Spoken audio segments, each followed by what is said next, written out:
Hello friends, कैसे हैं आप सब लोग। Thank you.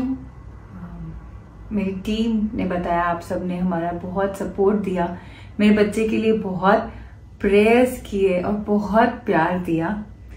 एंड मेरा बेटा बहुत लकी है क्योंकि उसके लिए एक नहीं लाखों माएं आंसू बहाई है और उसके लिए प्रे की है। तो मुझे पूरा यकीन है कि उसको मोक्ष ही मिला होगा और वो खुश है।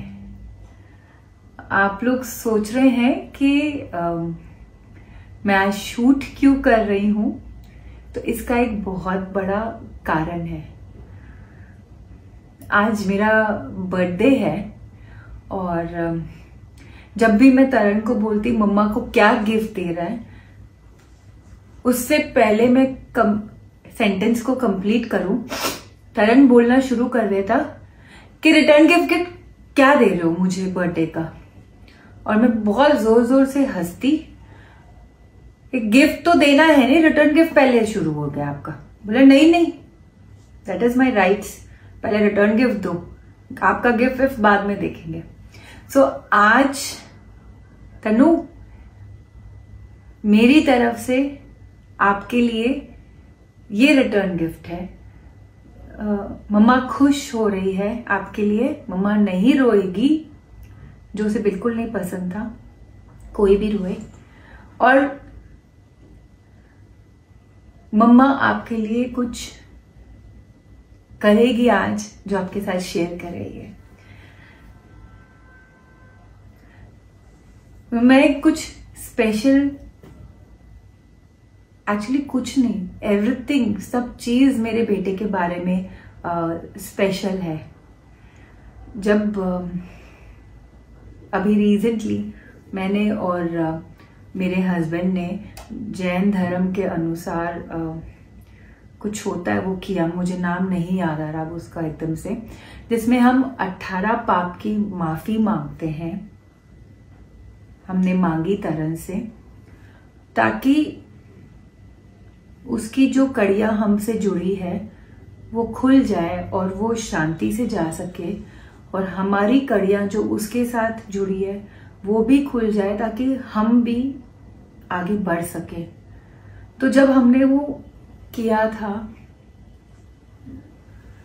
उसके थोड़ी देर बाद जब हम घर आए तो मैं और मेरे हस्बैंड एक ही बात कर रहे कि जो हमें करवा रहे थे कि आपने कभी ये बोला है या उसने कभी ये बोला है, इसकी माफी मांगो। तो ऐसा कोई मोमेंट ही नहीं था जब उसने हमें किसी चीज का दुख दिया। मां हूं इसलिए नहीं बोल रही, पर जो वो था वो बता रही हूं। जब मैं प्रेग्नेंट हुई थी, पेट में भी बहुत सुनता था, म्यूजिक बहुत पसंद था उसे। म्यूजिक चल पड़ता और वो घूमना शुरू कर देता था। हम एक पार्टी में गए थे, जब म्यूजिक चलने लगा, बर्थडे पार्टी थी और वो घूम रहा, और मैं पागल जैसे हंसती थी क्योंकि मुझे गुदगुदी होती थी। और संगीत बोला तुम क्या कर रही हो, लोग देख रहे हैं। मैं कहा मैं क्या करूं, घूम रहा है, मुझे हंसी आ रही है। फिर मुझे लेके घर ले आते थे जल्दी जल्दी। तो जब मैं बर्तन धो रही थी, तरन घूमने लगा पेट में, तो मैंने हाथ रख के कहा कि बेटा मम्मा को बर्तन धोने हैं, आप अभी मत घूमो प्लीज। वो नहीं घूमा उसके बाद। सो ये था मेरा बेटा पेट से ही, कि जो उसकी मम्मा और जो उसके स्कूल की टीचर्स बोले ना, वो उसके लिए लक्ष्मण रेखा थी। कभी भी किसी चीज के लिए जिद नहीं की बचपन से, किसी भी चीज के लिए रोता नहीं था। दिवाली आती थी तो 1.5 महीना पहले मैं हाथ जोड़ने लगती थी, प्लीज कपड़े खरीद ले, प्लीज कपड़े खरीद ले, क्योंकि अब बड़ा हो गया था, समझदार था। नहीं मम्मा नहीं चाहिए, है ना, क्यों लेने।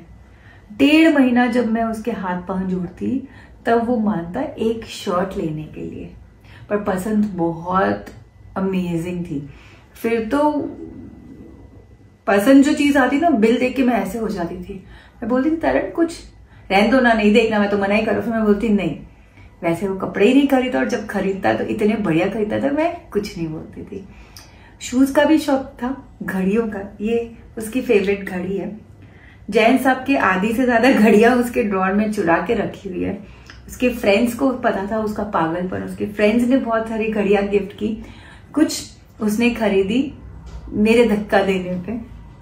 शूज का बहुत शौक था, जूते और घड़ी मैच करके पहनना। आधे से ज्यादा कपड़े उस अलमारी में जो है वो जैन साहब के चुराए हुए हैं। हम दोनों वेट करते कि जैन साहब ऑफिस जाए, हम कपड़े चुरा ले और वो पहन ले। ऐसा था मेरा बेटा। कभी कोई चीज बोलते ये खरीदे घर के लिए भी, अगर बड़ा स्पीकर क्यों चाहिए, छोटा है, चल रहा है, जरूरत नहीं है अभी। कहीं पे कभी पैसे की बात नहीं थी। शाम को जाता था खेलने के लिए, मम्मी फटाफट यूपीआई कर दो, मैंने क्यूआर कोड भेज दिया है।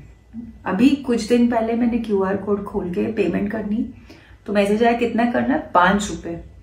रात को मैंने और जैन साहब ने बैठ के उसको बोला, तो शर्म नहीं आती, 5-5 रुपए हमसे यूपीआई करवाता है, पैसे लेके जाया कर साथ में, किस लिए बैठे हो आप लोग, हो ना, मैं क्यों लेके जाऊं पैसे।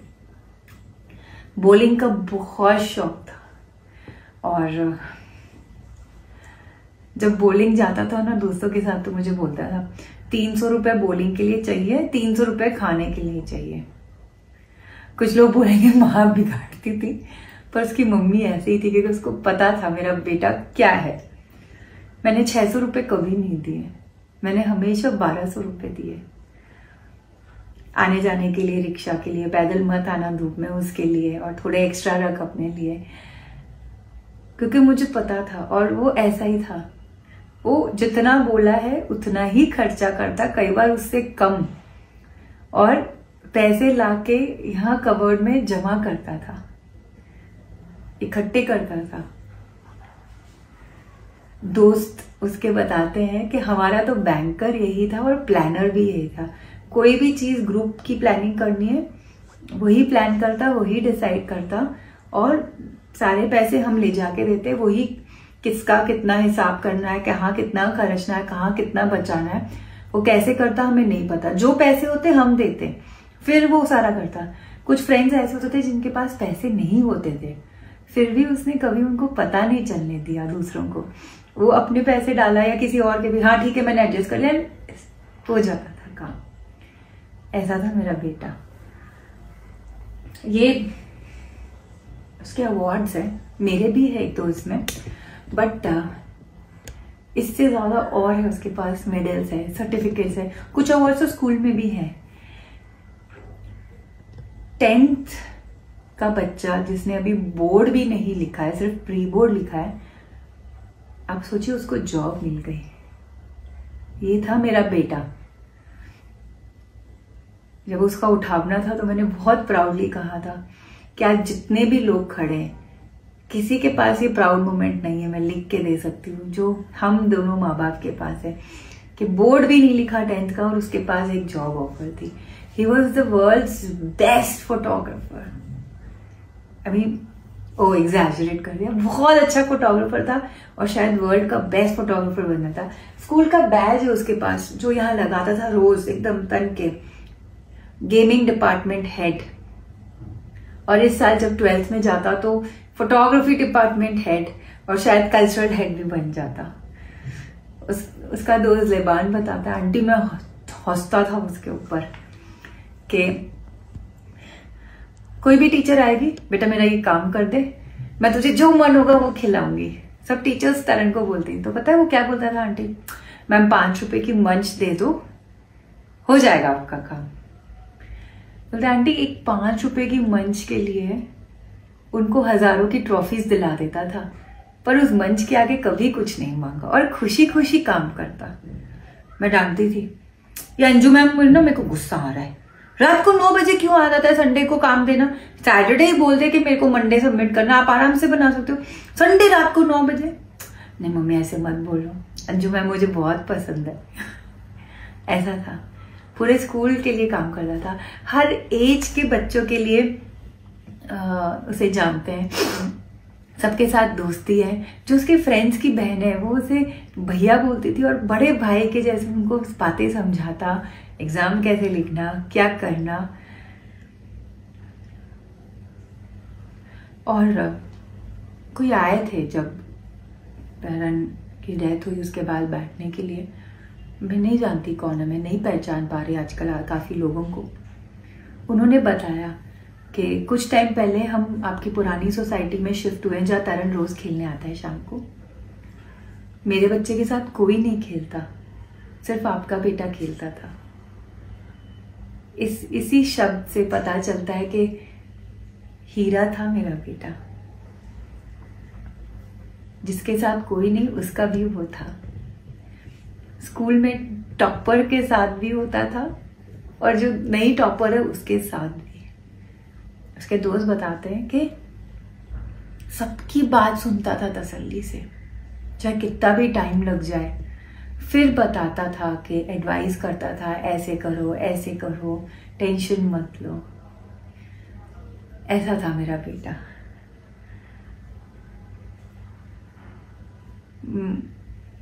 I really don't know. I mean दुनिया सोचती होगी कैसी पागल है माँ,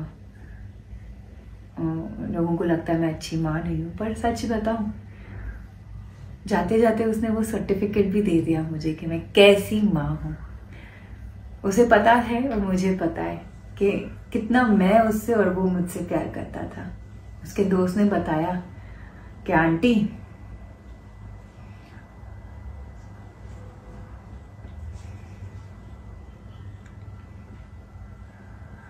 वो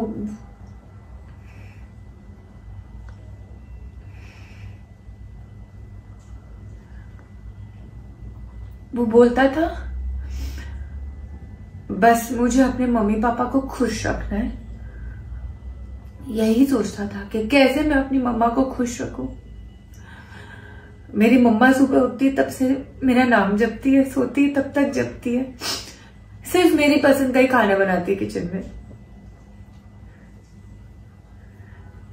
उसके फ्रेंड ने एक बार बोला कि तेरी मम्मा व्लॉगर है, शेफ है, खाना बनाती है अच्छा। तो हंसते हुए बोला ज्यादा मस्का मत लगाना, तू समझी, मेरी मम्मा मेरी है।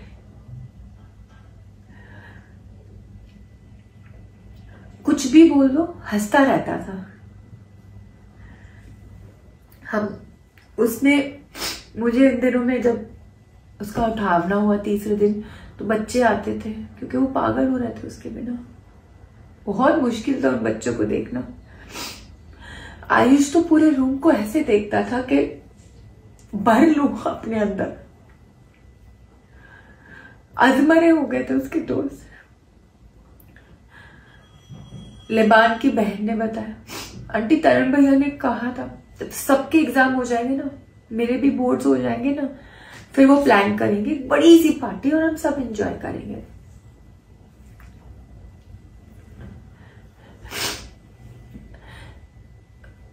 तनु जब आप गए ना, तब सब लोग ने मुझे बोला कि नेक्स्ट 12 डेज, मतलब जिस दिन आप गए उस दिन से लेके अगले 12 दिन आपकी सोल यही है मम्मा के पास।